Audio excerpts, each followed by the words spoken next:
Kaç yaşınızdaydınız sürgünlükte? Sürgünlükte ben 4 yaşına geldim.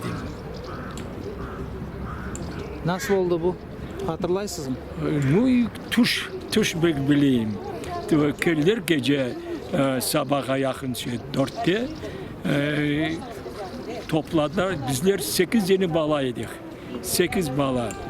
Babam kefedeydiler Kamdroka'da. Biz 8 bala, anam 9. Babam kefeden vagona yüklediler. Bu mal vagonuna. Biz 8 bala, anam 9. Ural'a gittik. Molotovska oblast, Krasnovişersk rayon, koyun adı Valınka. Ne kadar yıl yurdunuz?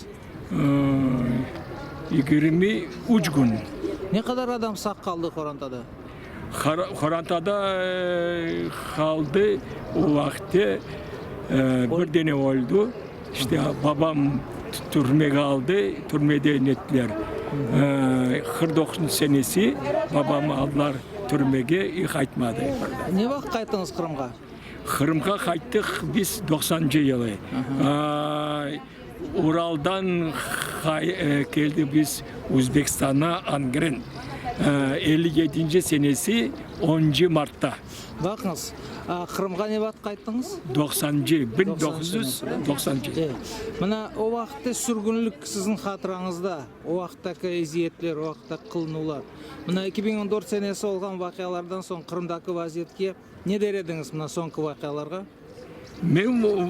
Beni doğru aytsam bu hükümete inanmayım. Onlar bir lafı doğru aytmayı. Aytsalar yanlış aytılar.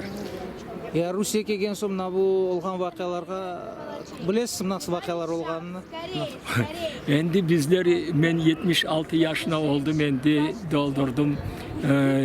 Elbette bir-iki anlayım, yaxşısını yaramanı. Bunlar bizim bağlarımızı, adamlarımızı tutup kapaylar. Ne siz gelip avtomatlarının neler geçiriyor, o ne derler? Betlikler. Betlerin gözetmeler. Ne için kendi ne yapacaklar? Geliyor işte obüs yaparlar. O an dokumentleri var ile yok, onların netmeyi joyuluyor bizim milletimiz.